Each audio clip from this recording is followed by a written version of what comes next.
کہانی شروع ہوتی ہے آدم اور حوا سے، جنہوں نے اللہ کی بجائے شیطان کی مانی۔ انہوں نے نافرمانی کی اور انسانیت کا اللہ کے ساتھ پاک رشتہ ٹوٹ گیا۔ گناہ کا تجربہ کرنے والے وہ پہلے افراد تھے اور گناہ سے موت آئی۔ انہوں نے اپنے ننگے پن کو درختوں کے پتوں سے ڈھکنے کی کوشش کی، لیکن اللہ اس سے خوش نہیں ہوا۔ اس نے انہیں جانور کے چمڑے کے کپڑے پہنائے۔ خود اللہ نے ان کے ننگے پن کو ڈھکنے کے لیے جانور کی اول قربانی دی۔ آدم اور حوا کے دو بیٹے تھے، قائن اور حابیل۔ قائن اپنے کھیت کے پھل کا ہدیہ اللہ کے واسطے لایا، جبکہ حابیل نے ایک جانور کی قربانی دی، خون کی قربانی۔ اللہ نے حابیل کی قربانی قبول کی لیکن قائن کی نہیں۔ کیوں؟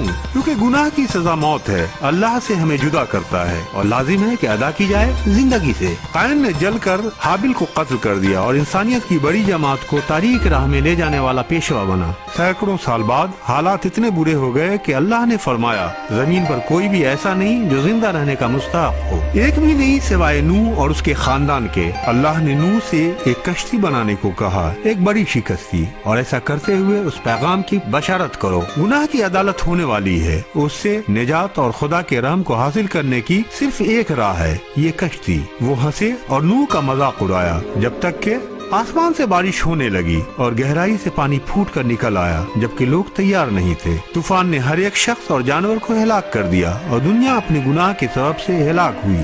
صرف نوح، اس کا خاندان اور جاندار جسے اللہ اس کشتی میں لایا بچ سکے۔ پھر ابراہیم آیا، ایمانداروں کا باپ۔ اللہ نے اس سے کہا کہ اپنے بیٹے کو لے اور ایک پہاڑ پر لے جا کر اس کی قربانی دے۔ ابراہیم اس حکم سے پریشان ہوا، لیکن وہ اللہ کا حکم بجا لایا۔ اس نے اپنے عمل سے اپنے ایمان کو ثابت کیا اور اپنے بیٹے کو پہاڑ پر لے کر گیا۔ لیکن جب ابراہیم اپنے بیٹے کی قربانی دینے ہی کو تھا، اللہ نے اسے روکا اور اس کی بیٹی کی جگہ لینے کے لیے ایک جانور مہیا کیا۔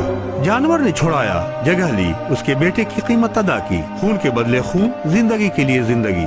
400 سال گزر گئے اور پھر مصر سے اسرائیلیوں کو نکالنے کی قیادت کے لیے اللہ نے موسیٰ کو بھیجا۔ فرعون مصر کے بادشاہ کو یہ پسند نہ آیا، سو اللہ نے 10 عذابوں کے ذریعہ اسے سزا دی۔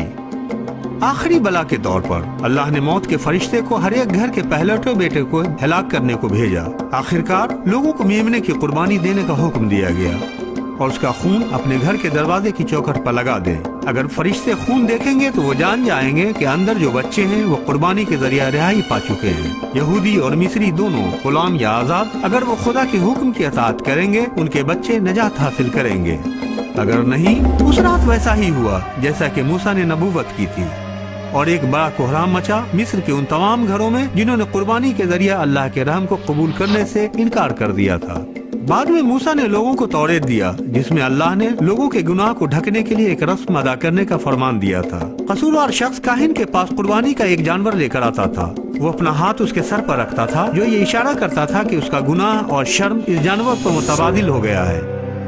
تب جانور کی قربانی دی جاتی تھی، اس کا خون بہتا تھا، اس کا گناہ ڈھک دیا جاتا تھا۔ شاہ داؤد اور نبیوں نے توریت کی پیروی کی جسے موسیٰ نے دی تھی، لیکن وہ تعجب کرتے تھے، کیا جانور کا خون حقیقت میں آدمی کے گناہوں کو ڈھک سکتا ہے، یا پھر وہ مستقبل کے لیے کوئی نشانی اور اشارہ ہے؟ داؤد نے نبوت کی ایک آنے والے بادشاہ کی، ایک مسیح کی، شاہ داؤد کی نسل سے، جو اختیار کے ساتھ سلطنت کرے گا۔ وہ ایک حلیم آدمی، رحیم دل والا ہوگا۔ مسیح گناہ سے مبرہ، کامل، بے عیب اور معصوم ہوگا۔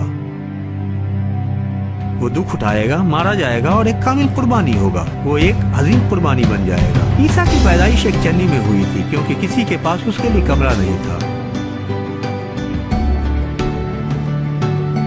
ایک کنواری سے پیدا ہوا، پاک پیدا ہوا، شاہی لیکن غریب، داؤد کا وارث۔ غریب دیہاتی چرواہے، امیر دانش مند لوگ مشرق سے بچے کو دیکھنے آئے اور گواہی دی کہ بلا شبہ وہ وہی تھا جو آنے والا تھا، مسیح جس کے متعلق کتابوں میں نبوت کی گئی تھی۔ عیسیٰ نے محبت، سچائی، امن، حلیمی کی تعلیم دی۔ وہ ایک حلیم بڑھئی تھے لیکن ذہین فلاسفر بھی۔ انہوں نے مذہبی مکاروں کو ناراض کر دیا جو خدا سے محبت کرنے کی نسبت رسم ادائیگی کا دھیان رکھتے تھے، لیکن غریبوں، حلیم لوگوں، توبہ کرنے والوں، گنہگاروں نے ان سے محبت رکھی۔ انہوں نے بہروں، اندھوں، مفلوجوں اور بدروح کے شکار لوگوں کو شفا بخشی، یہاں تک کہ انہوں نے مردوں کو دوبارہ زندہ کر دیا۔ ایک بے گھر آدمی، ایک گھمک، ایک انقلابی جو اللہ سے محبت رکھنے والوں کو کثرت کی زندگی جینے کے لیے بلاتا تھا۔ عیسیٰ نے اللہ کو اپنا باپ کہہ کر بلایا اور انسانیت پر ظاہر کیا کہ قادر مطلق آپ سے ابا کی طرح پیار کرتا ہے۔ اللہ انسان سے اپنے بچوں کا سا رشتہ رکھنا چاہتا تھا، لیکن ایک دقت تھی، وہ لوگ اب تک گناہ سے پر تھے، جبکہ اللہ پاک ہے۔